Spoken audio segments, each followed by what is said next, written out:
Enggak? Kita mulai dengan ta'awudz semuanya. A'udzu billahi minasy syaithanir rajim.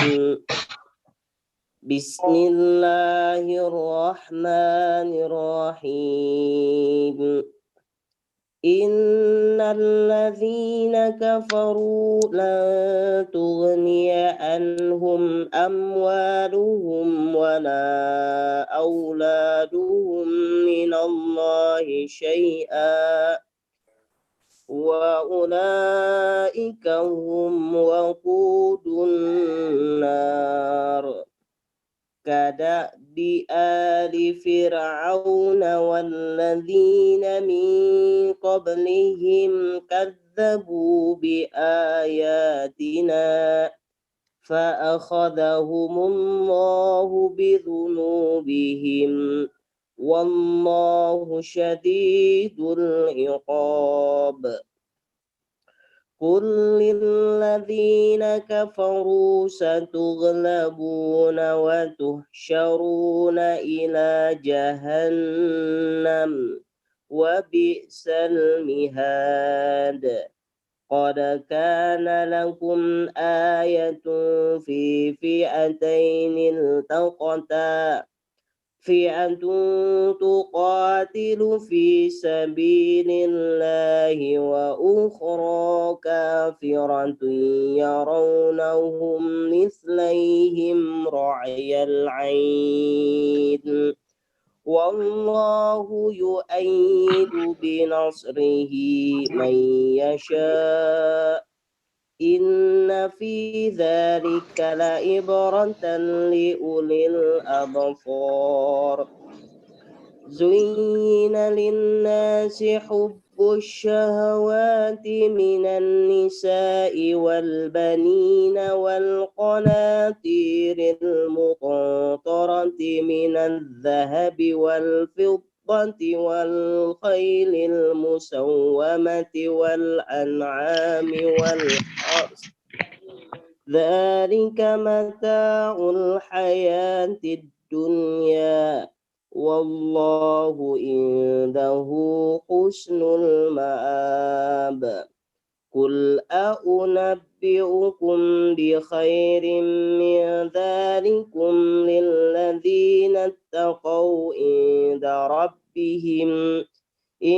ربهم جنات تجري من تحتها الأنهار خالدين فيها وأزواج مطهرة ورضوان من الله والله بصير بالعباد. سمعنا وأطعنا غفرانك ربنا وإليك المصير. صدق الله العظيم. Mangga, saya persilakan kepada moderator.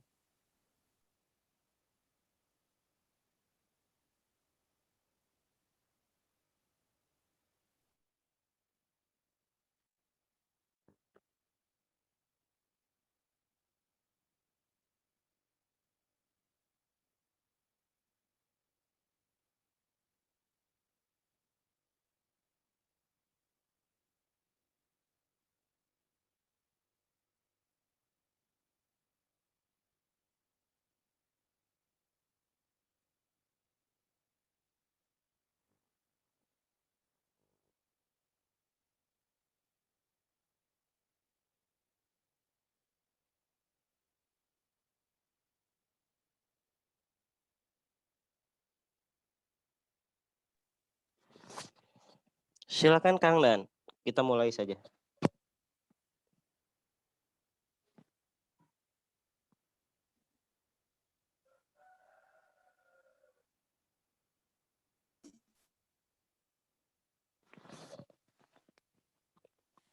Kedengar suaranya?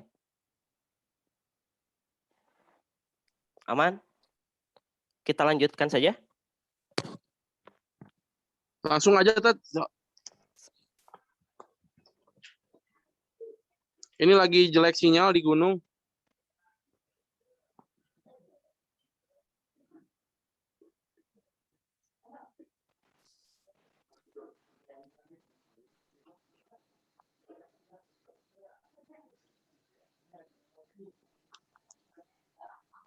Baik, bismillahirrahmanirrahim.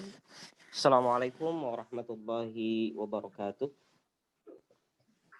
Alhamdulillahilladzi anzala 'ala 'abdihil kitaba wa lam yaj'al lahu iwaja qayyiman liyunzira ba'san syadidan min ladunhu wa yubashshiral mu'minin alladzina ya'maluna shalihati anna lahum ajran hasanah.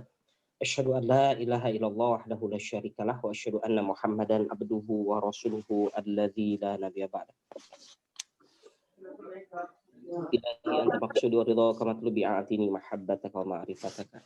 Teman-teman sekalian saya dirahmati oleh Allah Subhanahu wa taala. Masyaallah, dengan keadaan yang begitu segar, kita semuanya hadir di sini. Di sini bukan hanya di Kari Komunitas Donrat saja, ternyata yang hadir dari banyak komunitas, ada dari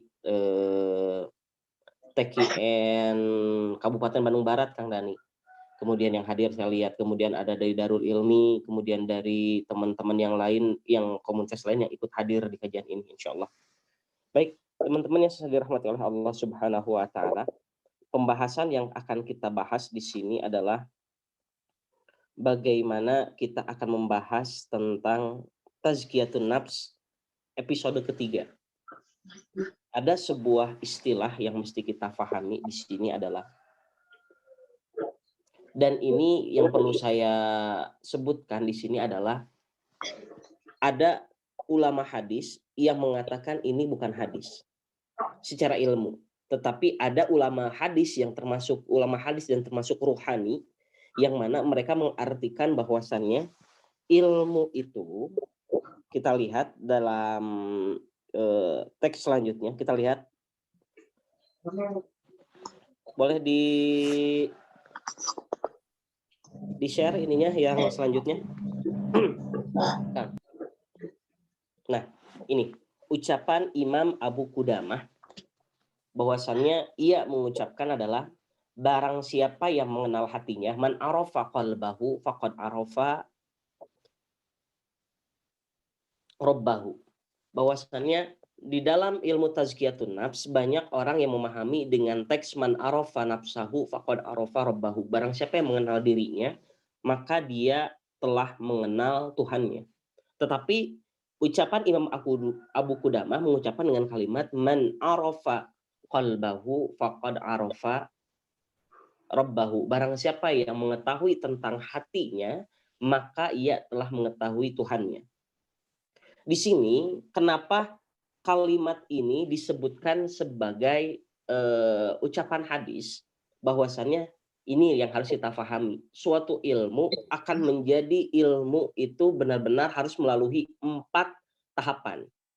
Satu tahapannya atau kita sebut dengan madarikul ulum. Satu adalah bentuk fisiknya ada. Berarti seseorang mendapatkan hadis harus berguru. Satu.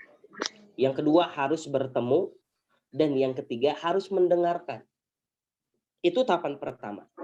Kemudian yang kedua harus diterima oleh akal, makul.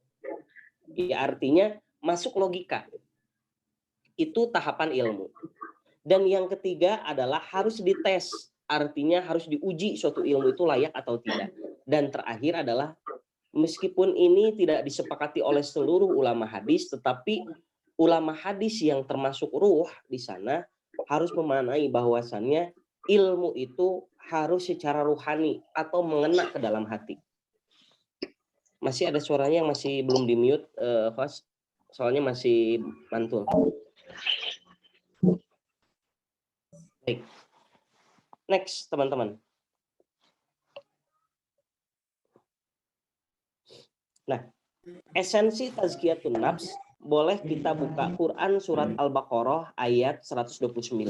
Teman-teman di sini, kalau kemarin saya baru mengenalkan tentang apa sih tazkiyatun nafs, tetapi kita harus memahami esensi tazkiyatun nafs ini adalah, kita harus pahami di sini adalah menjadikan hati kita bersih dari berbagai macam kotoran. Artinya kotoran di sini adalah lebih kepada kotoran secara lahir dan batin. Bagaimana Pak Ustadz yang kita pahami bahwasannya kotoran lahir dan batin? Kotoran lahir itu artinya segala perbuatan maksiat yang secara zahir. Kita melakukan zina, kita meminum khamr, kita melakukan hal-hal yang dilarang oleh syariat secara zahir yang nampak. Itu kotoran secara lahir. Tetapi kotoran secara batin adalah ada istilah kalimat-kalimat penyakit hati yang harus kita bersihkan karena hakikatnya adalah setiap manusia terlahir ke muka bumi ini adalah terlahir dengan suci.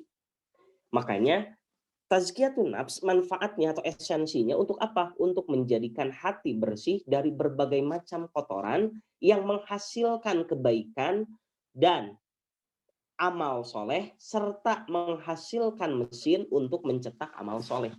Yang kemarin yang ikut kajian di Puntang, bahwasannya apa? Bahwasannya ternyata untuk membedakan kita membedakan kita dengan umat yang lain, dengan agama yang lain, bahwasannya setiap agama memerintahkan kepada amal baik. Betul.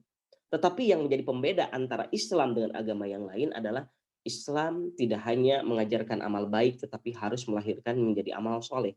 Karena tidak selamanya amal baik menjadi amal soleh, tetapi amal soleh sudah pasti amal baik. Dan setelah itu, kita harus mencetak yang disebutnya mesin untuk beramal soleh. Contoh misalkan, yang lebih terdekat saja. Kenapa kami mendirikan yang namanya pesantren yang berbasis wakaf?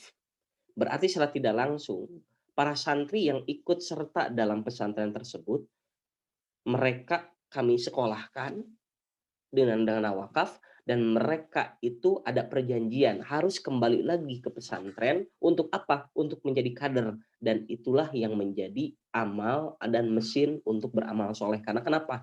Mesin maksud amal soleh di sini adalah amal soleh kita tidak akan terputus. Kalau bahasa kita adalah, kalau bahasa MLM-nya adalah nyambung terus ke atas. Maka dalil yang mesti kita pahami di sini adalah Quran surat Al-Baqarah ayat 129, kemudian Quran surat Al-Baqarah ayat 151, kemudian bagaimana menjadikan hati jadi bersih Quran surat Al-A'raf ayat 172, kemudian surat Az-Zariyat ayat 52, dan hadis dari kitab Al-Muwatta nomor 507 atau hadis Bukhari nomor 1358 dan Musnad Ahmad nomor 8379. Yang mana hadis esensinya seperti ini. Boleh next. Nah, tadi hadis dari Muwatta 507, hadis Bukhari, kemudian tadi hadis Musnad Ahmad, maknanya sama seperti ini. Kullu mauludin yuladu 'alal fitrah. Bahwasannya setiap yang terlahir ke muka bumi ini terlahir secara suci. Teman-teman, berarti kita tidak bisa menyalahkan kalimatnya adalah anak itu ada istilah anak haram. Meskipun terlahir dari pernikahan di luar nikah. Atau ibaratkan dia berzina dulu, tetap bayi itu adalah kullu mauludun yuladu 'alal fitrah. Setiap yang terlahir ke muka bumi ini dilahirkan secara suci. Tetapi yang harus kita pahami di sini adalah bagaimana konteks suci ini. Bagaimana konteks yang disebut dengan bersih ini. Bahwasannya kenapa sih ada ilmu tazkiyatun nafs? Kalau misalkan kita benar-benar bersih, benar suci, kenapa kita harus dibersihkan? Maka kalimatnya adalah ada faktor. Yang pertama faktor lingkungan, yang kedua adalah faktor dari pendidikan orang tua, yang ketiga adalah faktor dari agama yang akan mendidiknya. Maka kalimat dengan tazkiyatun nafs ini adalah esensinya seperti ini. Oleh karena itu makna fitrah atau suci di sini adalah yang pertama adalah makna Islam. Al-khudu yang disebut dengan tunduk, wa ta'ah dengan taat. Islam itu kecenderungan kita terhadap tunduk dan taat. Kecenderungan seperti apa? Kecenderungan untuk beribadah. Quran surat Ar-Rum ayat 30 dan ayat yang kita bacakan. A'udzu billahi minasyaitonir rajim. Fa'akim wajhaka lid-dini hanifan. Fitratallahi allati fataran nasa 'alaina la tabdila li khalqillah. Dzalikad dinul qayyim walakinna aktsarun nasi la ya'lamun. Maka kata Allah, hadapkanlah wajahmu dengan lurus kepada agama. Yang dimaksud di sini adalah agama Islam. Sesuai dengan fitrah, berarti makna di sini adalah harus tunduk dan taat kepada agama Islam secara fitrah. Karena Allah disebabkan dia telah menciptakan manusia menurut fitrah itu. Berarti Allah telah menciptakan manusia itu secara hakikinya adalah tunduk dan taat kepada agama, yaitu Islam. Tidak ada perubahan pada ciptaan Allah, itulah agama yang lurus. Tetapi kebanyakan manusia tidak mengetahui. Makanya tidak semua manusia itu mengambil agama Islam.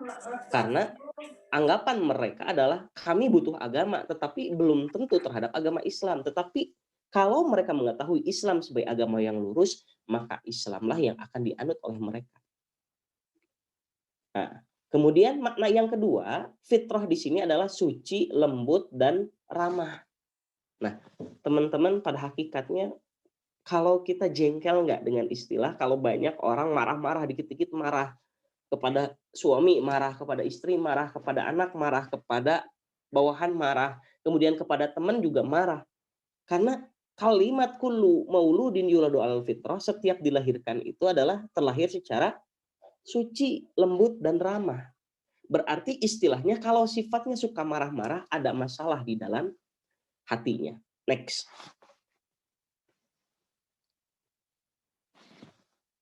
Nah, di sini ilmu tazkiyatun nafs ini adalah mengendalikan nafs. Nah, kata nafs, kata ulama tazkiyatun nafs atau kata ulama-ulama kolb, maka nafs itu terbagi menjadi 4 nafs. Jiwa itu terbagi kepada 4. Yang pertama adalah nafs amarah. Boleh dibesarkan, Kang. Nafs amarah. Nah, nafs amarah ini ada tingkatannya. Oleh Imam Ar-Razi disebutkan nafsu amarah atau jiwa yang amarah. Amarah itu bukan berarti kalimatnya amarah, bukan ya. Tetapi amarah itu berawal dari kalimat amarah ya'muru. Amrun. Amrun itu perintah, berarti nafsu amarah adalah jiwa yang sering memerintahkan kepada apa? Maka kalimat nafsu amarah ini pengertiannya adalah la amaratun bisu, yang sering memerintahkan kepada keburukan. Dan jiwa yang dikatakan nafsu amarah ini adalah jiwa yang paling rendah tingkatannya. Kita bisa melihat rumus ini sehingga kita termasuk nafsu yang seperti apa atau jiwa yang seperti apa. Maka keburukan yang disebutkan di dalam nafsu amarah ini ada tingkatannya. Yang pertama adalah 1, asyahwah, sering mengikuti nafsu yang rendah. Syahwat itu adalah nafsu yang rendah. Sehingga ada istilah seperti ini. Imam Sirri As-Saqati, seorang ulama qulub atau ulama tazkiyatun nafs, dia itu selama 40 tahun, sekali lagi, selama 40 tahun tidak mengikuti syahwatnya atau tidak mengikuti hawa nafsunya. Contoh misalkan. Contoh yang teringan saja adalah, aduh pengen bakso nih, misalkan ya. Itu terdapat dalam hati kita, kalimatnya adalah karena melihat adalah untuk apa? Untuk pedesnya saja, atau melihat makan itu karena ingin apa ya? Ingin sensasinya saja. Itu berawal dari nafsu. Maka Imam Sirri As-Saqati tidak mengikuti amarah seperti itu. Ai urang mah hoyong mobil, misalkan mobil apa? Mobil misalkan Pajeri, tahu ya? Pajeri kita ingin beli langsung. Nah, imam qulub, imam hati, sehingga menjaga hatinya tidak dipengaruhi oleh syahwat, maka dia selama 40 tahun tidak mengikuti. Coba bayangkan 40 tahun. Ada yang kuat? Kita harus berlatih seperti itu. Kemudian, keburukan yang terendah yang terdapat dalam jiwa amarah ini adalah menjauhi dari al-ghadab, marah. Hati-hati yang sering marah. Dikit-dikit marah ke istri, dikit-dikit marah ke suami, dikit-dikit marah ke anak, dikit-dikit marah ke klien, dikit-dikit marah ke partner kita, dikit-dikit marah kepada orang yang bertentangan dengan ajaran kita, misalkan dalam artian fikih atau dalam artian mindset dan yang lain. Hati-hati. Ini adalah cirinya orang-orang yang masih jiwanya amarah, jiwa yang paling rendah. Yang ketiga adalah al-kibru, sombong. Teman-teman, inilah yang kadang-kadang mungkin terdapat dalam diri saya juga pribadi. Karena kenapa? Misalkan saya menjadi seorang ustadz, misalkan kemudian diundang ceramah di mana-mana, merasa sombong, merasa ilmu saya merasa dipakai di mana-mana. Kemudian merasa saya pernah mengisi di mana-mana. Hati-hati, sombong. Yang menyebabkan sombong itu ada 4. 1, al-mal, harta. Yang kedua adalah al-ilmu, ilmu. Yang ketiga adalah martabah, mustawa atau jabatan. Yang keempat adalah taat. Yang jadi pertanyaan, kenapa Pak Ustadz taat bisa menjadikan kita semakin sombong? Iya, merasa kelompoknya paling taat, merasa kajian majelis ilmunya paling taat, merasa dirinya paling taat beribadah sehingga dia menjudge kepada orang lain bahwasannya ibadahnya lebih baik dari orang lain. Hati-hati. Taat itu bisa menimbulkan rasa kesombongan. Kemudian ciri nafsu amarah adalah al-hasad, iri dengki. Kita tidak yang namanya apa? Tidak pernah merasa puas dengan kalimat iri dengki. Karena kenapa? Iri dengki ini disebabkan adalah prasangka buruk kepada Allah yang mana dia mengira bahwasannya rezeki kita kenapa sih tidak sama dengan orang lain. Ini yang menjadi penyebab iri dan dengki. Kenapa rezeki kita tidak sama dengan orang lain atau rezeki kita lebih sedikit dibanding orang lain? Hati-hati, akan menjadikan kita iri dan dengki. Kemudian yang selanjutnya adalah al-buhul, yaitu bahil, pelit. Penyebab bahil adalah segala yang ia dapatkan adalah miliknya. Contoh, Fir'aun. Contoh, Korun. Contoh, Haman. Jadi, apa yang kita dapatkan sekarang, kenapa kita tidak menginfakkan? Kenapa kita tidak mensedekahkan? Kenapa kita tidak memberikan jalan Allah? Karena dia merasa bahwasannya harta ini adalah miliknya. Jadi nggak mesti untuk dibagi-bagi. Atau dalam istilah lain, kalau saya membagikan infak ini, saya makan apa Pak Ustadz? Kan gitu. Dia tidak menyangka bahwasanya harta yang ia dapatkan itu sebenarnya adalah titipan dari Allah sehingga kita harus mengeluarkan sebagian hartanya. Makanya dalam Islam adalah kalimatnya apa? Kalimatnya adalah ada zakat, ada infak, ada sedekah. Umar bin Abdul Aziz, dia memimpin hanya 2 tahun lebih, tetapi apa yang terjadi? Kalangan masyarakatnya, dia meniadakan yang namanya pajak. Dia meniadakan yang namanya pungli. Dia meniadakan yang namanya bayaran-bayaran yang memberatkan kepada rakyat. Tetapi kalimatnya apa? Demi Allah, teman-teman. Ketika suatu wilayah yang dipimpin oleh Umar bin Abdul Aziz ini adalah selama dia memimpin tidak ada orang yang menerima zakat. Artinya tidak ada orang yang kekurangan di dalam finansial dan hartanya. Hebat kan? Karena kenapa? Karena beliau tidak bakhil. Apa yang ia miliki, maka kalimat kaya itu sebenarnya sederhana. Coba lihat. Ada 5 orang yang ternyata dia itu orang kaya pada zaman Rasulullah, tetapi ketika wafatnya tidak memiliki apapun. Siapa? Sayyidah Khadijah, istri Rasulullah. Padahal 2/3 Sayyidah Khadijah itu memiliki Mekah. Wilayah Mekah itu milik Sayyidah Khadijah. Kemudian siapa lagi? Selanjutnya adalah Utsman bin Affan. Kemudian siapa lagi? Abu Bakar As-Siddiq. Kemudian siapa lagi? Abdurrahman bin Auf. Kemudian siapa lagi? Dan banyak yang lainnya. Coba bayangkan. Ada sahabat yang ternyata dia paling kaya tetapi di akhir hayatnya tidak punya apa-apa. Artinya semuanya diwakafkan. Dan penyebab bakhil ini adalah segala sesuatu yang kita miliki adalah miliknya. Bukan, kalimatnya adalah bukan dari karunia Allah, bukan pemberian Allah. Harusnya jawabannya seperti Nabi Sulaiman adalah hada min fadli rabbi.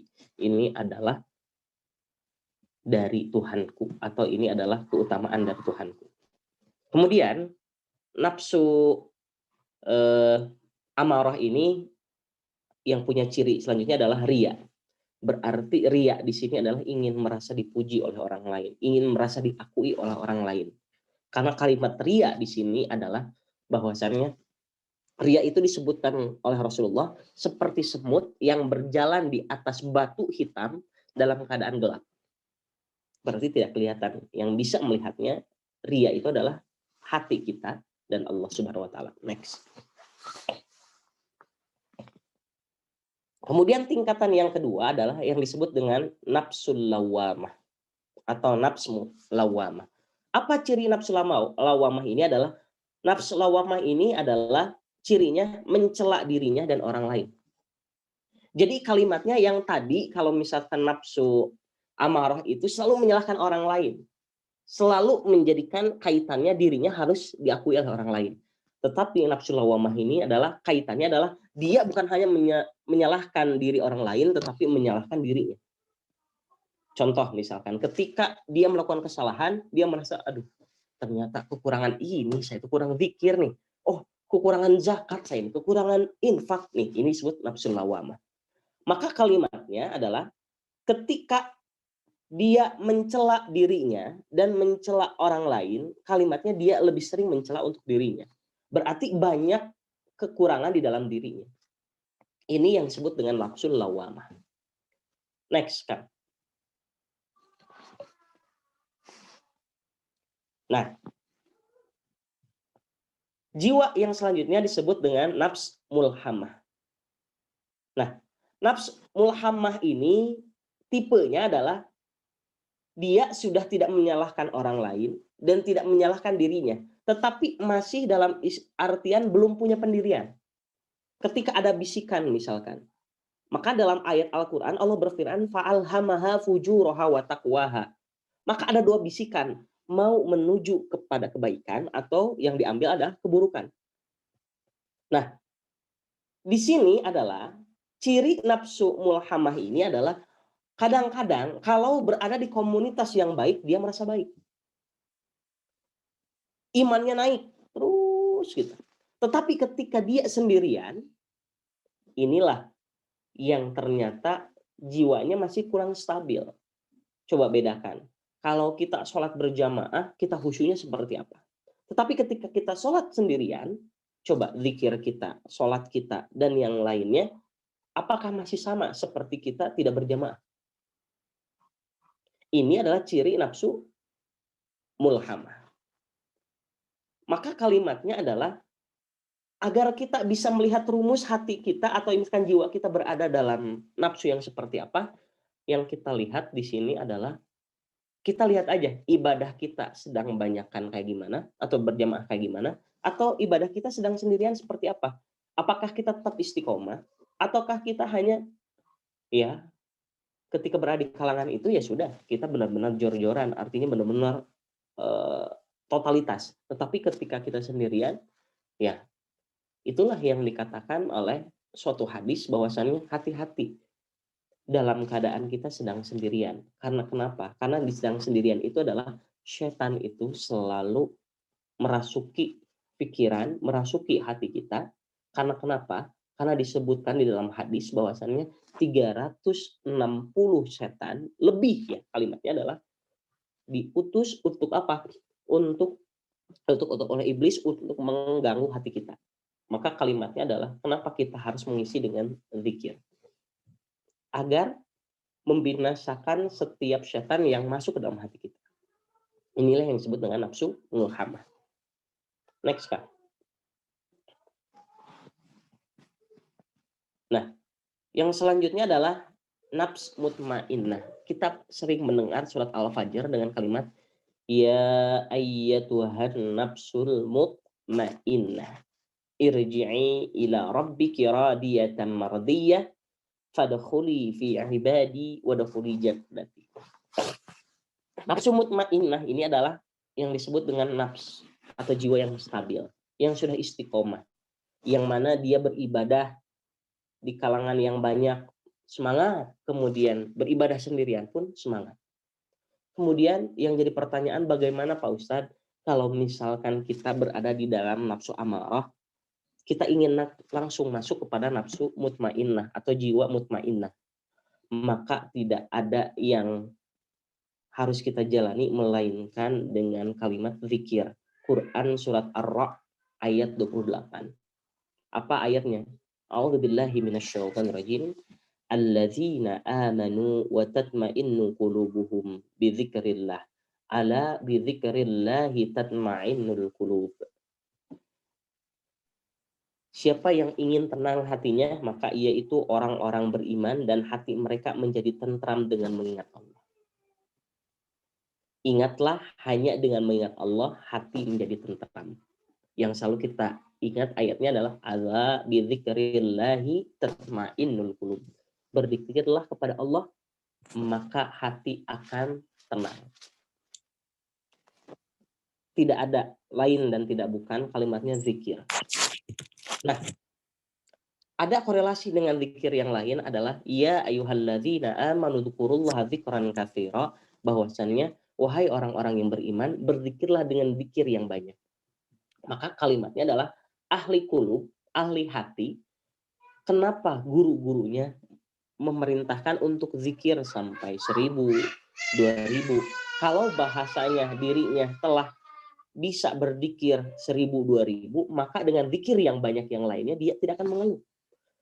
Contoh saja kita dengan zikir yang disunnahkan oleh Rasulullah SAW, 33 kali tasbih, subhanallah, 33 kali yang namanya hamdalah, alhamdulillah, 33 kali takbir, itu saja kita setelah sholat, zikir, langsung saja kita beraktivitas. Maka bagaimana kita bisa yang namanya menenangkan hati? Sedangkan zikir itu ternyata bukan hanya yang diucapkan, tetapi zikir itu adalah hati yang senantiasa selalu mengucapkan kalimat Allah. Meskipun tidak diucapkan secara lisan, tetapi hatinya selalu mengucapkan. Maka kalimatnya adalah, di dalam hadis kan dikatakan bahwasannya barang siapa yang mengucapkan kalimat la ilaha illallah di akhir hayatnya, maka dia akan masuk surga tanpa dihisab. Kita selalu memaknai kalimat zikirnya itu adalah zikir yang diucapkan ketika ada orang yang mau wafat, sakaratul maut. Kita talkinkan la ilaha illallah. Ternyata dia mengucapkan la ilaha illallah, kan gitu awalnya. Tetapi ada orang juga yang ternyata wafat tidak sempat kita talkinkan, tetapi hatinya dia mengucapkan kalimat la ilaha illallah dalam hatinya, tetap itu pun dikatakan adalah barang siapa yang mengatakan atau mengucapkan kalimat la ilaha illallah di akhir hayatnya, maka dia akan masuk surga tanpa dihisab. Berarti istilahnya bukan hanya yang ditalkinkan, tetapi dia hatinya ketika di akhir hayatnya selalu mengingat Allah. Meskipun kita tidak sempat mentalkinkan atau membimbing dia untuk mengatakan la ilaha illallah di akhir hayatnya, tetapi ternyata hatinya dia mengingat Allah, maka itu termasuk dengan kalimat masuk surga tanpa dihisab. Oleh karena itu teman-teman, bagaimana ciri orang-orang yang mempunyai jiwa mutmainnah? Jiwa yang mutmainnah di sini adalah disebutkan dalam Quran surat Al-Fajr tadi. Ya ayyatuhan nafsul mutmainnah. Wahai jiwa-jiwa yang tenang. Irji'i ila rabbiki. Kembalilah kepada Tuhanmu. Secara apa? Radiyatan mardiyah. Engkau ridho terhadap segala apa yang Allah berikan kepadamu. Mardiyah, dan engkau diridhoi oleh Allah. Jiwa nafsul mutmainnah adalah kita ridho terhadap segala pemberian dari Allah dan kita diridhoi oleh Allah. Maka ada hadis yang disebutkan bahwasannya ada seorang pelaku maksiat yang membunuh 99 kali. Ya, masih ingat ya kisahnya. Tapi kenapa di dalam hadisnya dia happy ending? Artinya di akhirnya adalah dia baik atau masuk surga. Sampai disebutkan dalam syarahnya adalah malaikat pada waktu itu berdebat karena dia itu ahli neraka atau dia itu ahli surga. Ternyata kalimatnya adalah maradiyah. Karena Allah meridhoi dirinya masuk surga, maka hal apapun yang menjadikan dia melakukan maksiat apapun, kan Allah ridho, dan dia husnul khotimah di akhir hayatnya adalah, ada istilah para ulama mengatakan adalah, surga dan neraka itu, atau seseorang masuk surga dan neraka itu bukan karena amalan kita, tetapi karena rahmat Allah, kasih sayang Allah. Percuma kalau misalkan amalan kita melakukan ibadah, tapi tidak diberikan kasih sayangnya oleh Allah atau tidak diridhoi oleh Allah, tidak akan menjadi amalan yang paling berat atau tidak menjadikan amalan yang timbangannya itu memberatkan untuk masuk surga. Tetapi salah satu untuk mencapai rahmat Allah adalah kita melakukan amal baik dan amal soleh. Perlu kita pahami itu mindsetnya teman-teman. Sehingga adalah yang kita cari adalah rahmat dan ridho Allah, bukan hanya amal baik. Makanya ada di dalam fadail amal hadis-hadis yang lain bahwasannya bisa jadi sholat berjamaah itu yang sering kita lakukan mengejar pahala lebih baik. Lebih baik apa? Lebih baik kita mengkaji ilmu. Karena justru mengkaji ilmu ini lebih baik dari orang yang sholat berjamaah. Berarti apa? Esensinya bukan berarti sholat berjamaah tidak baik, tetapi kalimatnya adalah banyak orang yang mengejar pahala, bukan banyak orang yang mengejar rahmat Allah. Sedangkan mengkaji ilmu ini adalah salah satu untuk menggapai rahmat Allah. Itulah yang mesti kita pahami. Sehingga kenapa sih ada istilah adalah dia sering sholat berjamaah, dia sering yang namanya berzakat, dia sering tahajud. Karena ternyata yang dikejarnya adalah pahala. Tetapi kalimatnya adalah kalau hatinya yang dibersihkan demi Allah, tidak ada amalan yang sia-sia. Dia melakukan tahajud akan merubah kepada akhlaknya. Makanya kemarin ada istilah adalah zikir akan merubah yang namanya hati. Dan hati akan merubah yang namanya pola pikir. Dan pola pikir akan merubah yang namanya akhlak. Perlu difahami. Jadi istilahnya adalah jangan pernah menyalahkan dari ibadahnya. Jadi kenapa dia suka sholat tetapi dia tetap pelaku maksiat? Jangan salahkan sholatnya. Mungkin oknum hatinya yang belum bersih sehingga sholatnya tidak menjadi pengaruh untuk dirinya. Maka yang mempengaruhi itu adalah hati. Kalau hati baik, sholatnya baik, maka akhlaknya pun menjadi baik. Seperti itu, Pak Dokter dan Kang Dani. Mungkin bisa dilanjutkan dengan sistem pertanyaan.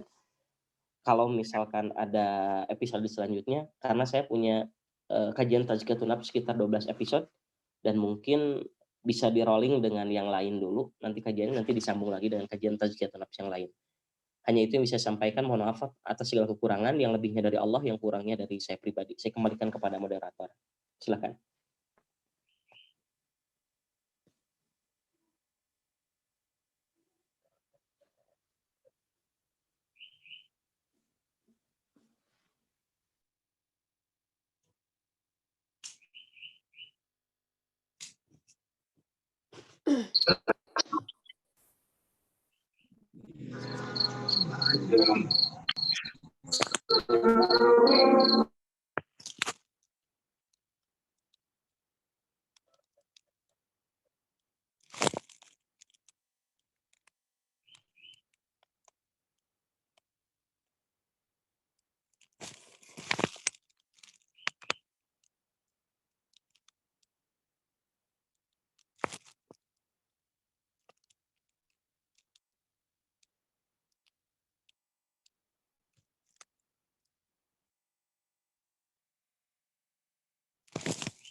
Silakan Kang, yang lain ininya apa, mikrofonnya dibukakan dulu, jangan di mute dulu biar ada pertanyaan. Silakan.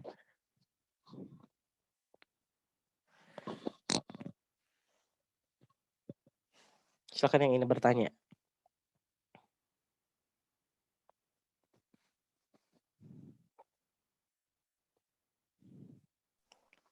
Pak Dokter boleh mikrofon yang lainnya di on-kan dulu biar jadi pertanyaan, biar kita nggak kaku atas pertanyaan. Tabarakallah, Tad.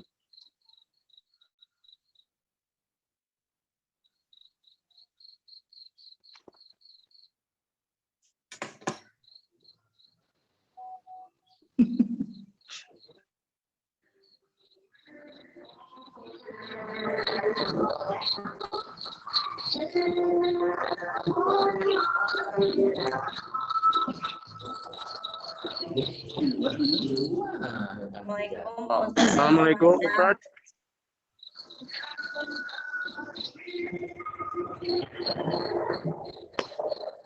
Silakan. Ingin bertanya. Saya Mira Pak Ustadz. Oh iya, silakan. Masya Allah. Ini tuh kan salah satu sifat atau keburukan itu teh kan marah ya. Nah tapi kalau nggak salah saya pernah dengar bahwa kita juga sebetulnya boleh marah, tapi sebetulnya marah seperti apa sih dalam Islam yang dalam tanda kutip diizinkan gitu, yang masih bisa dibilang wajar gitu, seperti itu. Itu aja Pak Ustadz. Baik. Kedengar masih Temira? Masih kedengar suaranya? Kedengaran. Baik. Kalimat di sini marah itu bukan berarti kita tidak boleh marah, tetapi kalimatnya adalah kadang-kadang jiwa kita itu adalah sedikit-sedikit tanpa alasan marah. Tetapi yang perlu kita pahami di sini adalah marah dalam artian dengan ada tingkatannya atau dengan ada yang namanya rules-nya atau ada step-stepnya. Satu, kalau misalkan marahnya itu dengan cara kita pernah mengingatkan seseorang dengan cara bil hikmah, dengan sesuatu yang bijak.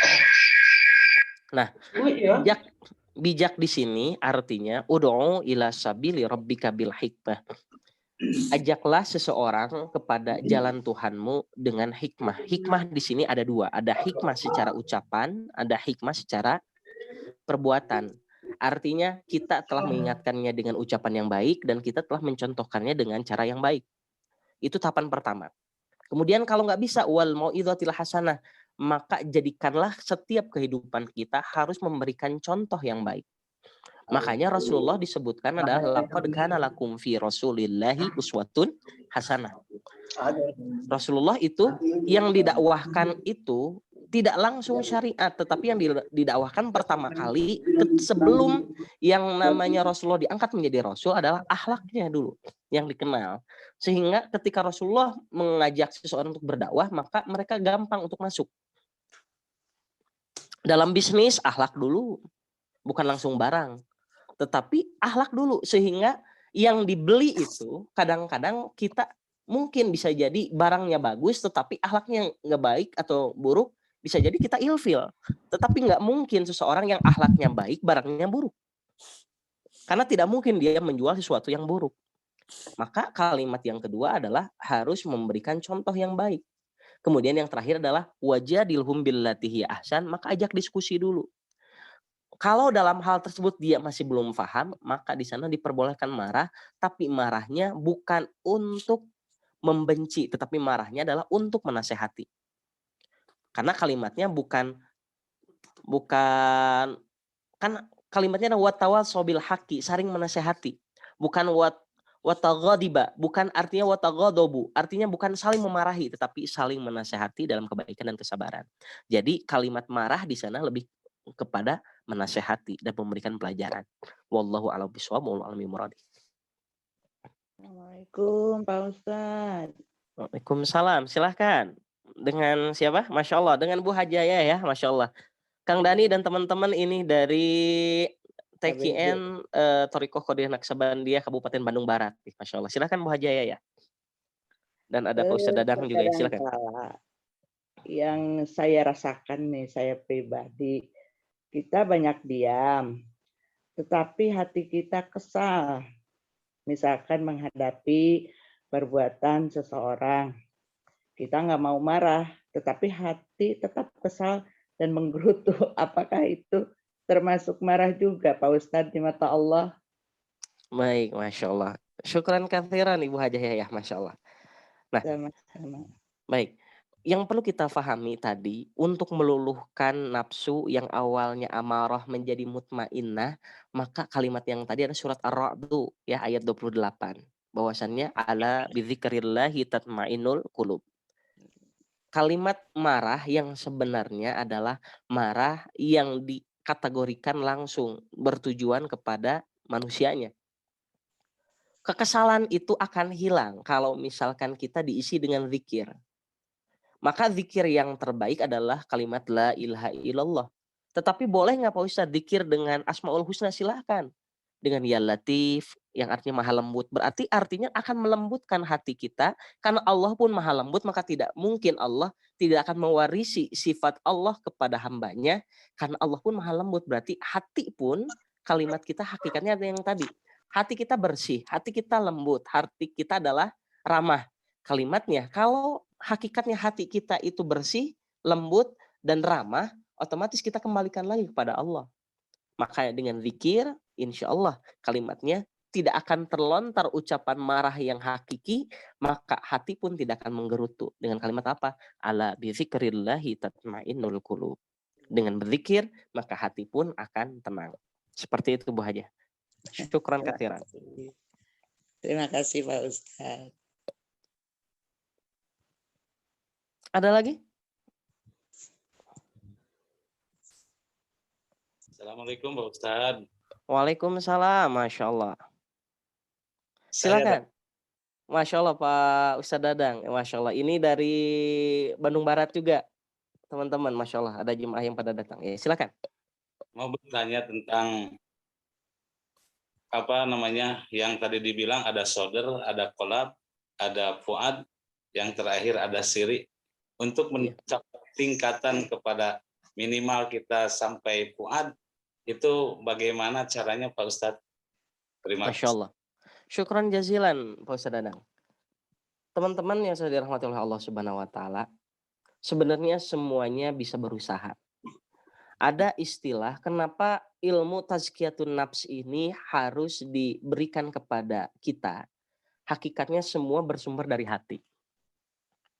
Maka yang kemarin saya sebutkan adalah ada yang pertama, ada yang disebut dengan sodar. Hati yang senantiasa kalau ibadah itu selalu disuruh-suruh. Yang kedua, ada yang disebut dengan qalb, yang mana dia telah sadar beribadah tapi niatannya untuk duniawi. Yang ketiga ada fuad, yang mana dia itu beribadah dan sadar dan mengharapkan ridha Allah. Maka kalimat yang tadi adalah, ada istilah dalam tazkiyatun nafs itu adalah dengan kalimat riyadhah. Riyadhah itu arti secara bahasa artinya sebenarnya olahraga. Tetapi kalau diartikan kepada ilmu tazkiyatun nafs, itu artinya adalah latihan. Dan latihan seperti apa Pak Ustadz yang harus kita benar-benar dilatih hati ini? Masa hati kudu olahraga? Bukan. Kalimat olahraga untuk hati adalah zikir. Kalau belum bisa zikir yang disebutkan oleh guru-guru kita, maka berzikirlah oleh zikir-zikir yang ringan yang disunahkan oleh Rasulullah. Contohnya, Subhanallah 33 kali setiap sholat. Kemudian Alhamdulillah 33 kali. Dan Allahu Akbar 33 kali. Kalau misalkan kalau itu sudah stabil, maka kalimatnya adalah itulah yang akan menjadikan hati kita akan naik tingkatannya. Tetapi tadi disebutkan dalam Al-Qur'annya adalah ya ayyatuhan nafsul mutmainnah irji'i ila rabbiki. Kalimatnya ini, hati harus radiyatan, harus ridho dengan segala yang Allah berikan. Maradiyah, dan kita diridhoi oleh Allah. Maka kalimatnya contoh misalkan punten sekali punten. Dengan kalimat COVID-19 ini, kadang-kadang kita kesel. Kenapa sih seperti ini keadaan? Berarti keadaan seperti ini sebenarnya sudah Allah ridhoi. Tetapi kenapa kita marah terus? Berarti kalimatnya kita yang kurang zikir. Kita yang kurang mengingat Allah. Meskipun kita berpikiran kita selalu berpikir, ini kenapa sih seperti ini, kenapa seperti ini. Selalu bertanya seperti itu.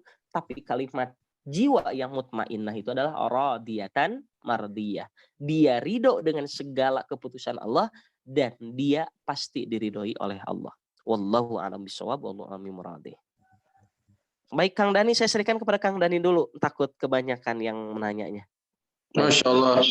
Tabarakallah Ustaz. Afwan, ini kita lagi di atas gunung. Sinyalnya jelek, Tad. Jadi nggak bisa Mas. Alhamdulillah.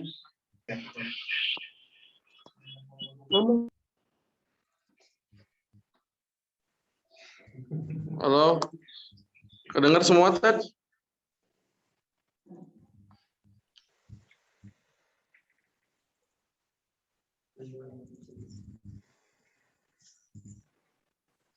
Lanjut Kang Dani. Siap. Jadi alhamdulillah terima kasih buat sahabat-sahabat semua yang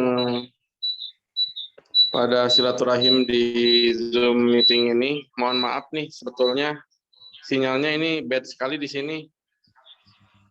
Alhamdulillah kita ada di atas Gunung Cilengkrang ya. Sedang donasi buat pembangunan di atas tanah wakaf. Dan mohon doanya buat teman-teman semua. Kita akan eksekusi hari ini WC. Jadi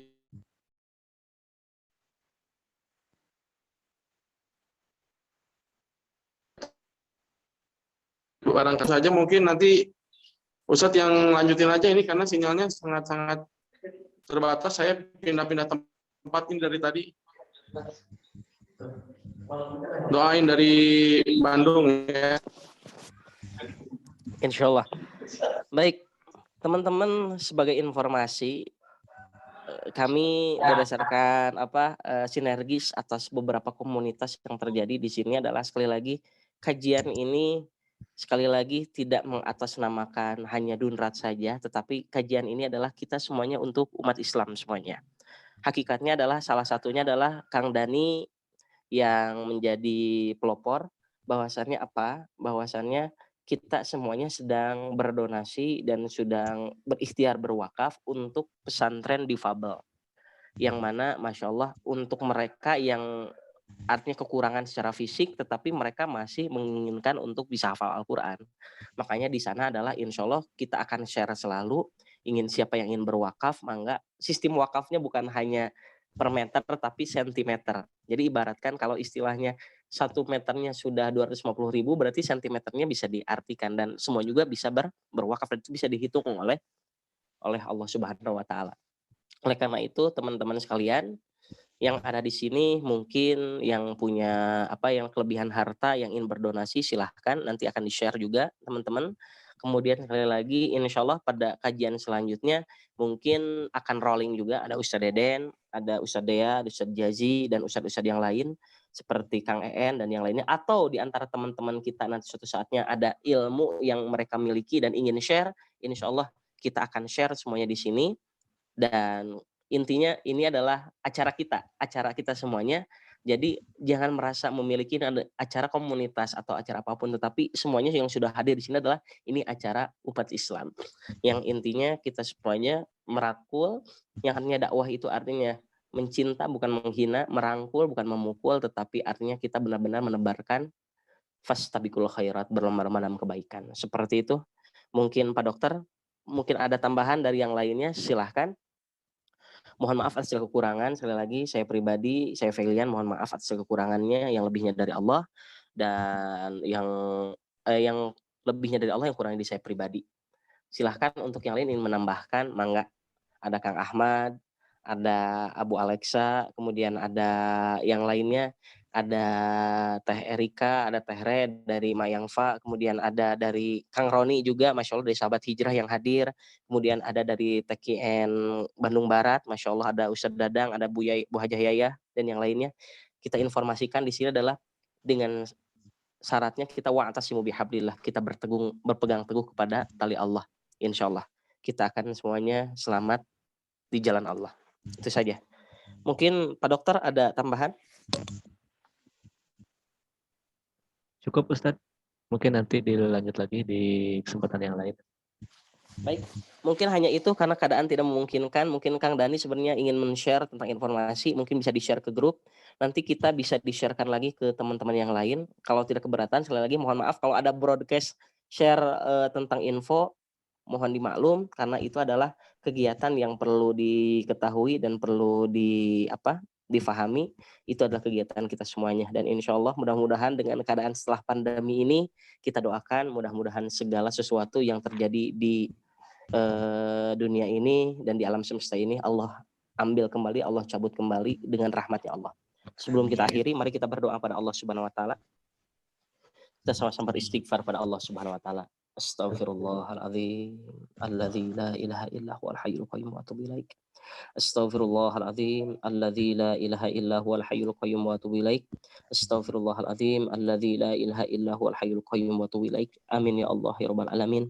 Allahumma shalli ala sayyidina Muhammad salatan tunjina biha min jamil ahwali wal afat wa tahdilana biha min jamil hajat wa tutahhiruna biha min jami'is sayyiat wa tarfa'una biha indaka 'ala darajat wa tuballighuna biha aqsal ghayat min jamil khairati fil hayati ba'dal mamat wa antasimu bihablillah wa antasimu bihablillah wa antasimu bihablillah innal ladzina yubayyi'unaka innama yubayyi'una Allah yadullahi fawqa aydihim faman nakatha fa innama yanquthu ala nafsihi wa man awfa bima ahada alaihi Allah fasayutihi ajran 'azima. Ya wadud ya wadud ya wadud ya dzal arsyil majid ya fa'alu lima yurid nas'aluka binuri wajhika alladzi ma la kana arkana arsyika wa bi qudratika allati wa syi'ta kulla syai'in rahmatan wa ilman ya mugitsu agisna agisna agisna fa akrimna minal fahmi wal hifdi hatta nahfadha kullama sami'nahu minal Qur'an ilahana akrimna birizqin halal min haitsu la nahtasib rabbana atina fid dunya hasanah wa fil akhirati hasanah wa qina adzabannar subhanaka rabbika rabbil izzati amma yasifun wassalamun alal mursalin walhamdulillahi rabbil alamin. Amin. Baik teman-teman, mohon di on kan kameranya sekali lagi. Kang Wahyu hapunten mohon di foto lagi. Kalau lagi minta diangkat tangannya seperti 30 juz ya. Bukan kampanye politik tapi 30 juz maksudnya seperti ini. Boleh semuanya diangkatkan seperti ini. Nanti kita difoto. Di on kan ininya semuanya kameranya. Sekali lagi. Kang Wahyu sudah siap? Kalau sudah di semuanya kita lihat. Oke. Siap. 1, 2, 3. Sudah Kang Wahyu? Kalau udah angkatkan jempolnya Kang Wahyu. Sudah? Kang Wahyu? Belum. Bentar. Agak diangkat ya. Masya Allah. 1, 2, 3. Jepret. Sudah Kang Wahyu? Sudah, Ustaz. Aman. Oke. Jazakumullah khairan sekali lagi. Hatur nuhun kepada semuanya yang telah hadir. Insya Allah nanti akan di-share kembali. Meskipun dalam keadaan pandemi, tapi tetap kita bisa bersilaturahim. Itu saja. Sekali lagi saya atas nama pribadi dan atas nama Dunrat dan yang lainnya mudah-mudahan mohon maaf kekurangannya, yang lebihnya dari Allah dan kurangnya dari saya pribadi. Kita diakhiri dengan doa kafaratul majlis bersama. Subhanaka Allahumma wa bihamdika asyhadu an la ilaha illa anta astaghfiruka wa atubu ilaik. Wassalamualaikum warahmatullahi wabarakatuh. Waalaikumsalam. Assalamualaikum warahmatullahi wabarakatuh.